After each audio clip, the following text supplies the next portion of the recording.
आज तक रेडियो सुनता है सारा जहां। ज्ञान ध्यान।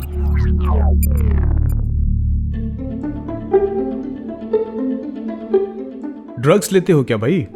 सामने से कोई व्यक्ति कोई ऐसी बात कर दे जो तर्क विहीन हो या जिसकी जरूरत ही ना रही हो, तो ये वाक्य अक्सर सुनने में मिल जाता है।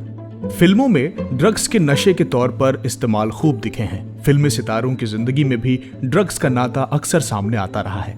इसके अलावा अब तक अन्य वर्गों में भी इसके सेवन चुपके चुपके ही सही पर आम रहे हैं। जब एनसीबी यानी कि नारकोटिक्स कंट्रोल ब्यूरो ने, जो इन्हीं मादक पदार्थों के सेवन और कारोबार को रोकने के लिए बनाई गई संस्था है, को इसकी भनक पड़ती है, छापे मारे जाते हैं, तब हमें ये खबरें सुनाई देती हैं। अब सवाल यह है कि ड्रग्स का सेवन गलत तो है ही, लेकिन इस गलत को कानूनी रूप से गलत बनाने के लिए जो कानून बनाया गया है वो क्या है, उसके तहत कौन से पदार्थों का सेवन प्रतिबंधित है और इस कानून में और क्या बारीकियां हैं जिसके बारे में जानना सबके लिए जरूरी हो जाता है, खासकर तब जब ऐसी खबरें आ रही हों।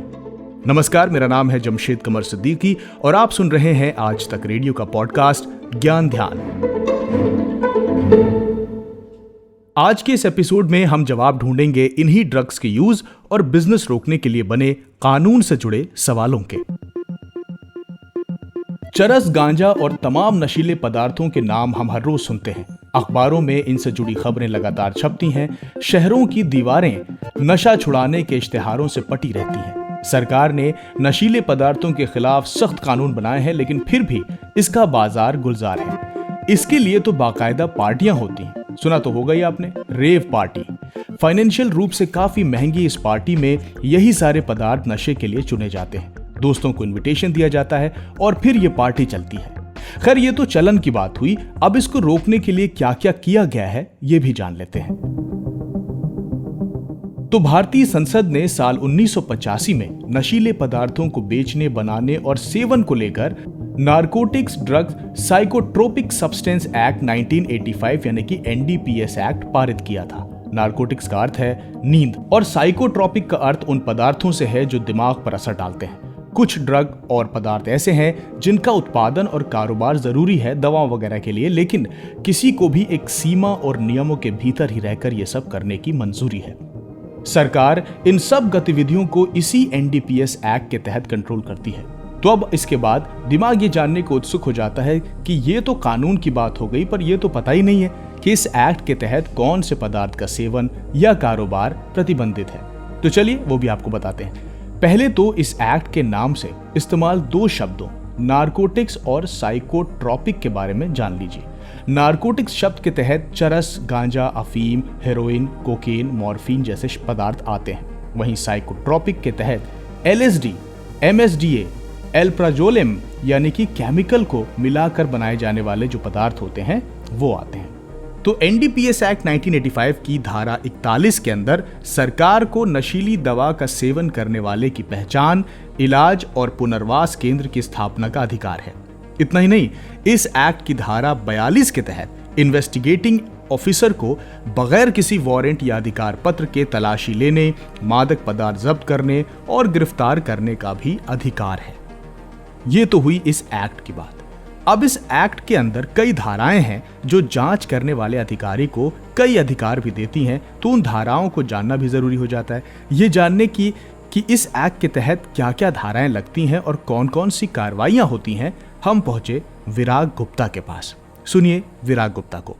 देखिए, जो एनडीपीएस का भारत में कानून है, संसद ने 1985 में बनाया था और यह अंतर्राष्ट्रीय नियमों के अनुसार बनाया है और इसमें बहुत ही सख्त कानून और प्रक्रिया है, क्योंकि एनडीपीएस के जो अपराध हैं, नशा का जो अपराध है, उसे समाज, मानवता और पूरी जो अंतर्राष्ट्रीय बिरादरी उसके खिलाफ अपराध माना जाता है। तो इसमें चाहे ड्रग्स को पैदा करना हो या उसको सेवन करना हो या उसकी सेल परचेज हो या उसको किसी भी तरीके से डील करने का कोई भी मामला हो, इसके तहत आता है।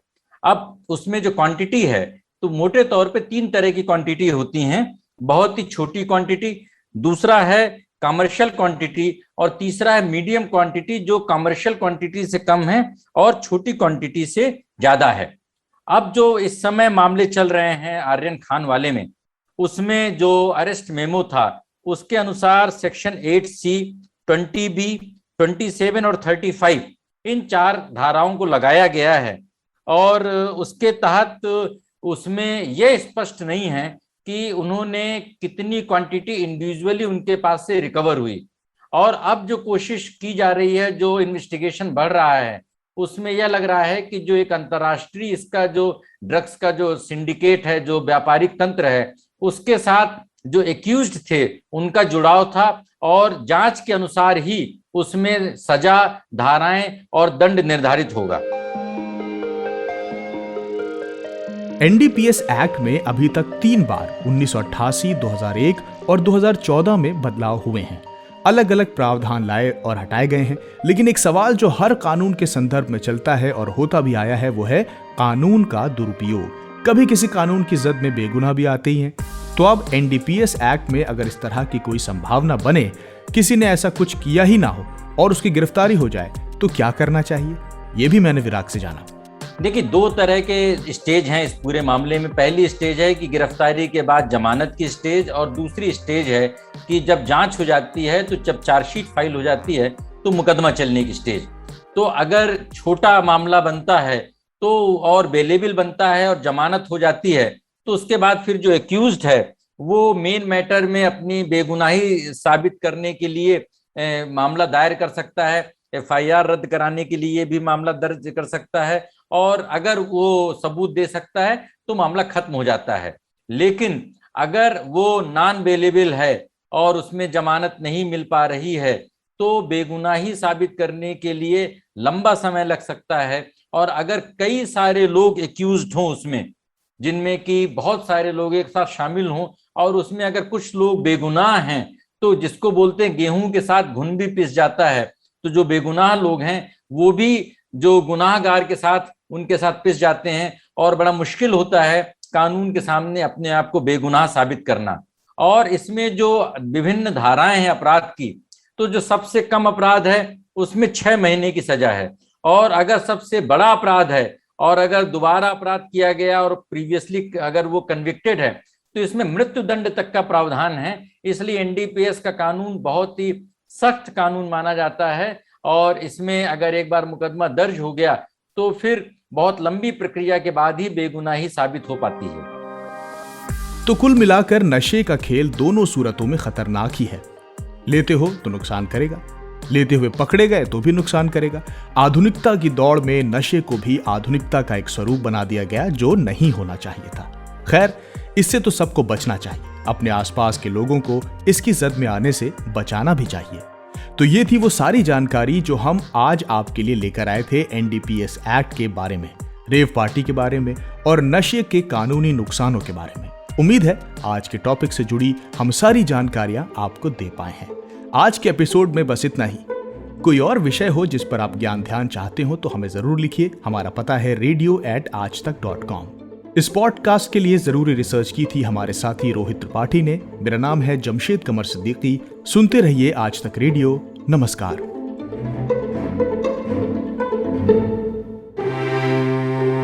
भाषा के ग्रामर से मिले कब, क्यों, कैसे, कहां, किसने, ये ऐसे शब्द हैं जो सेंटेंस में जुड़ जाएं तो उसे सवाल बना देते हैं। और सवालों के बारे में आइंस्टीन ने कहा था, the important thing my friend is not to stop questioning. मैं हूं नितिन ठाकुर और लेकर आया हूं एक ऐसा पॉडकास्ट जिसमें हम हर टॉपिक का रेशा रेशा खुलने तक सवाल पूछने से थकते नहीं। यहाँ हम बात करते हैं समंदर में दफन इतिहास से लेकर आसमान में उड़ते साइंस तक की। तो हर गुरुवार मेरी दुकान पर मिलेगा 4 किताबों के बराबर ज्ञान। आज तक रेडियो पर पढ़ाकू नितिन में। हमारी वेबसाइट के अलावा एप्पल पॉडकास्ट, गूगल पॉडकास्ट और स्पॉटिफाई पर भी।